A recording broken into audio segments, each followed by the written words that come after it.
చెప్పేవా చెవిలోన ఒక మాట, పువ్వులతో తుమ్మెద చెప్పే మాట.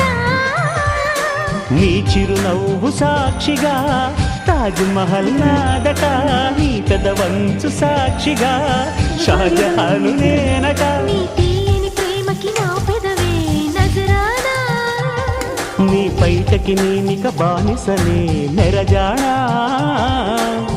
అనంతాల ఆత్మ నీవై చేరుకున్న వేళలో కోకలు కట్టిన కోయిలా కమ్మని కౌగిలియవే.